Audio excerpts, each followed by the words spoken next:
Bonjour et très heureux de vous retrouver pour ce troisième dimanche de Carême, ce dimanche 20 mars. Encore un peu de temps. Dieu laisse encore un peu de temps à ses enfants pour qu'ils se convertissent vraiment. Il est patient. Encore faut-il ne pas trop abuser de sa patience, car la vie est fragile, elle peut s'arrêter brusquement. Se convertir maintenant est urgent. N'attendons pas qu'il soit trop tard. C'est le message que Jésus nous adresse dans l'évangile de ce dimanche. Dieu attend donc notre conversion. Il espère notre foi en lui. Il veut nous délivrer du mal pour nouer avec l'humanité une alliance libératrice. C'est pour cela qu'il s'est révélé au fil de l'histoire de l'Alliance. Cela a commencé avec Abraham, comme nous l'avons redécouvert dimanche dernier. Et pour ce troisième dimanche de Carême, la première lecture nous raconte le jour où Moïse a rencontré le Seigneur sur la montagne. Ce jour-là, Dieu a révélé son nom à celui qui allait faire sortir le peuple de l'esclavage en Égypte. Je suis. Enfin, dans la deuxième lecture, saint Paul relie plusieurs épisodes de la traversée du désert avec le même Moïse.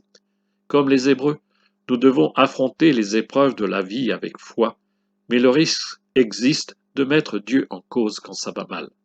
Comme dans l'Évangile, c'est la solidité de notre foi et la vérité de notre conversion qui est en jeu.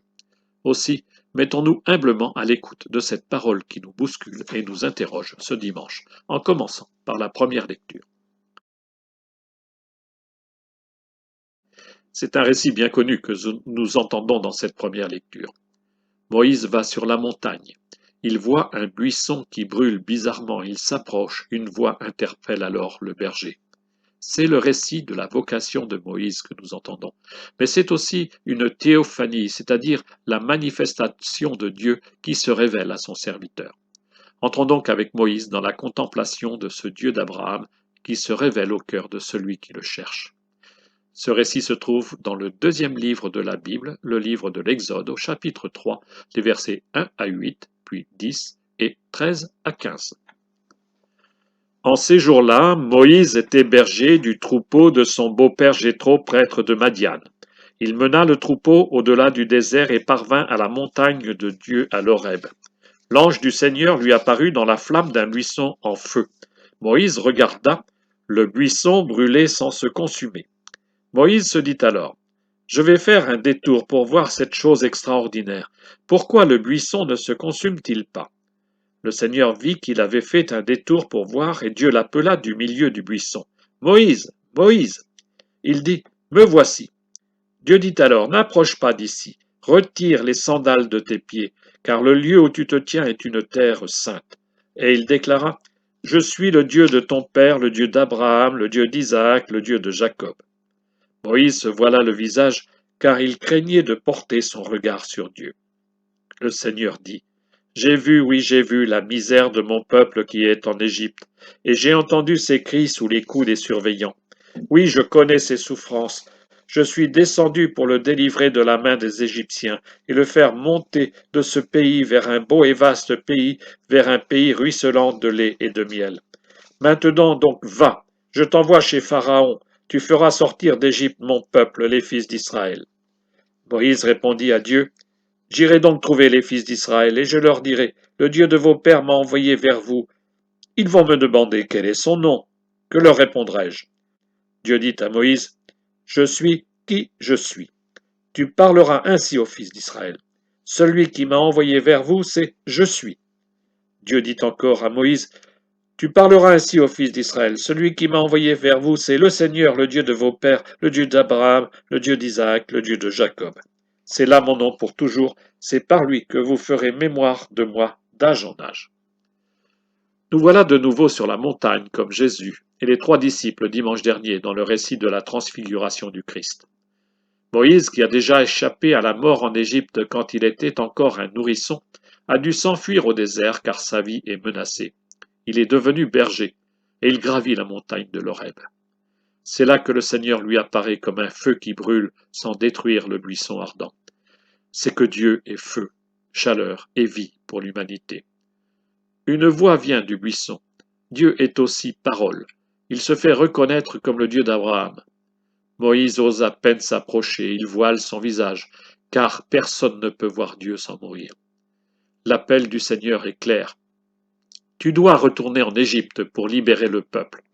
Dieu a pitié des souffrances des Hébreux esclaves en Égypte. Il veut les conduire vers une terre merveilleuse. Moïse ne dit pas non, mais encore une question. Qui es-tu? Quel est ton nom? Pour la première fois dans les textes sacrés, Dieu révèle son nom. Je suis. 4 petites lettres. 4 consonnes dont personne ne sait comment les prononcer puisque ce nom sacré est imprononçable. Et pourtant c'est bien je suis.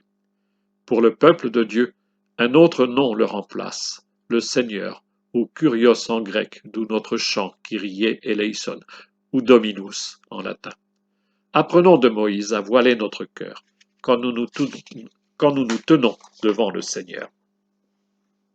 Et écoutons maintenant la deuxième lecture. Paul a séjourné à Corinthe entre 50 et 52 après Jésus-Christ, puis il est reparti en voyage missionnaire. Il apprend que de grosses difficultés divisent la jeune communauté chrétienne. Il leur écrit pour rappeler le cœur de la foi. Il les aide à discerner comment vivre conformément à cette foi. Une question grave. Peut-on acheter sur la place publique les viandes sacrifiées aux dieux païens? Sans doute sont-elles bon marché. Au début du chapitre 10, où il va rappeler ce qu'est la vraie communion au corps du Christ, Paul prend le temps de rappeler ce qu'a vécu le peuple de Dieu dans le désert avec Moïse. De la première lettre de Paul aux Corinthiens, nous lisons au chapitre 10 les versets 1 à 6 et 10 à 12. Frères, je ne voudrais pas vous laisser ignorer que lors de la sortie d'Égypte, nos pères étaient tous sous la protection de la nuée et que tous sont passés à travers la mer. Tous ils ont été unis à Moïse par un baptême dans la nuée et dans la mer. Tous ils ont mangé la même nourriture spirituelle. Tous ils ont bu la même boisson spirituelle, car ils buvaient un rocher spirituel qui les suivait, et ce rocher c'était le Christ. Cependant, la plupart n'ont pas su plaire à Dieu. Leurs ossements en effet jonchèrent le désert. Ces événements devaient nous servir d'exemple pour nous empêcher de désirer ce qui est mal comme l'ont fait ces gens-là. Cessez de récriminer comme l'ont fait certains d'entre eux. Ils ont été exterminés. Ce qui leur est arrivé devait servir d'exemple, et l'Écriture l'a raconté pour nous avertir, nous qui nous trouvons à la fin des temps. Ainsi donc, celui qui se croit solide, qu'il fasse attention à ne pas tomber. Paul reprend ici plusieurs épisodes du livre de l'Exode découvert en première lecture. Premier détail, comme dans le récit de la transfiguration dimanche dernier, Dieu se fait présent dans la nuée. Elle est présence divine, et pour nous chrétiens, c'est l'Esprit Saint, qui protège le peuple en marche. Par la nuée, Dieu accompagne son peuple, il ouvre la mer, il fait traverser les Hébreux. Pour Paul, c'est une image du baptême qui sauve et libère du péché. Deux autres récits sont évoqués. Le peuple a faim, il a crié vers Dieu, la manne, nourriture tombée du ciel, a sauvé le peuple de la famine. Le peuple a eu soif, il a crié vers Dieu. Moïse, sur l'ordre du Seigneur, a frappé un rocher et une source a jailli. Cette nourriture tombée du ciel, ce rocher d'où sort la vie, c'est pour Paul le Christ. Enfin, dans le désert, le peuple s'est souvent détourné de Dieu, il se plaint constamment, et son péché est mortel. Ne tombons pas, nous dit Paul, dans la même méfiance qui éloigne de Dieu. Mettons en lui notre confiance, car de lui seul vient notre force dans les épreuves. Et mettons-nous à l'écoute de l'Évangile maintenant. Parti de Galilée, Jésus a pris la route de Jérusalem. Sur le chemin, il enseigne ses disciples. La route est rude jusqu'à la ville de son martyr, et son message se fait plus radical. Les derniers jours approchent. Paraboles et récits se succèdent pour inviter les disciples à tenir bon et à se convertir. Cet enseignement s'adresse à nous aujourd'hui. Ne vivons pas comme si nous avions le temps devant nous. Pour nous aussi, les jours sont comptés. Ces paroles de Jésus se lisent au chapitre 13 de Luc, les versets 1 à 9. Un jour, des gens qui se trouvaient là rapportèrent à Jésus l'affaire des Galiléens que Pilate avait fait massacrer, mêlant leur sang à celui des sacrifices qu'ils offraient. Jésus leur répondit, « Pensez-vous que ces Galiléens étaient de plus grands pécheurs que tous les autres Galiléens pour avoir subi un tel sort? Eh bien, je vous dis, pas du tout. Mais si vous ne vous convertissez pas, vous périrez tous de même. Et ces 18 personnes tuées par la chute de la tour de Siloé, pensez-vous qu'elles étaient plus coupables que tous les autres habitants de Jérusalem? Eh bien, je vous dis, pas du tout. Mais si vous ne vous convertissez pas, vous périrez tous de même. Jésus disait encore cette parabole. Quelqu'un avait un figuier planté dans sa vigne. Il vint chercher du fruit sur ce figuier et n'en trouva pas. Il dit alors à son vigneron, voilà 3 ans que je viens chercher du fruit sur ce figuier et je n'en trouve pas. Coupe-le. À quoi bon le laisser épuiser le sol? Mais le vigneron lui répondit, Maître, laisse-le encore cette année, le temps que je bêche autour pour y mettre du fumier. Peut-être donnera-t-il du fruit à l'avenir, sinon tu le couperas. Deux faits divers servent de point d'appui au message du Christ. Des gens racontent à Jésus comment Pilate a fait massacrer des Galiléens. On sait combien Pilate était un gouverneur impitoyable qui n'hésitait pas à mettre à mort tous ceux qui s'élevaient contre le pouvoir de l'envahisseur romain. Jésus y ajoute un autre drame. À Jérusalem, une tour en construction s'est écroulée, causant la mort de 18 personnes. La violence politique de l'époque résonne lourdement en écho aux épreuves de tant de peuples aujourd'hui. L'accident de la tour de Siloé aurait pu trouver sa place en une de nos journaux, comme tant de drames qui provoquent l'émotion des foules. Jésus pose alors cette question. Ces victimes sont-elles mortes parce qu'elles l'auraient quelque part mérité? Dans le livre de Job, 3 amis essaient de convaincre Job que les malheurs qui l'accablent ont leurs racines dans ses péchés. Job se défend et Dieu lui donne raison. Et c'est bien ce que fait Jésus ici. Pensez-vous qu'elles étaient coupables? Pas du tout, nous dit-il. Le malheur n'est pas une punition divine. En revanche, Jésus avertit. Personne n'est à l'abri de connaître un jour une telle épreuve. Ces deux récits viennent illustrer l'enseignement qui précède directement ce passage dans le chapitre 12 de Luc.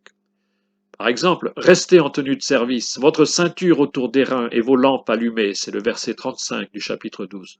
Ou encore, vous aussi tenez-vous prêts, c'est l'heure où vous n'y penserez pas que le Fils de l'homme viendra, c'est le verset 40.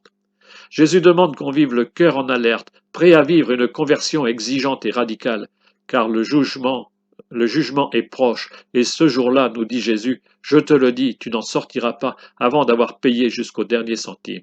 Toujours au chapitre 12, verset 59. La parabole du figuier stérile vient pondérer ces paroles bien rudes. Le Seigneur attend que nous portions les bons fruits de la conversion. Or, comme le figuier qui use la terre sans rien produire de beau, nos vies sont souvent stériles. Oserait-on dire que Dieu est tenté de couper le mauvais arbre à sa racine? Et pourtant, le Seigneur est patient, il nous laisse du temps pour nous convertir. Les jours qu'il nous donne de vivre sont pour nous rapprocher de lui. C'est bien le sens même du carême. Du temps donné en surplus, comme les prolongations dans un match de foot. Du temps gratuit et offert pour mettre notre vie au diapason de la vie divine. Du temps pour prier. Du temps pour aimer en acte et en vérité. Du temps pour apprendre à partager avec ceux qui manquent de tout, comme tous ces réfugiés qui viennent chercher chez nous la paix qu'ils n'ont plus chez eux.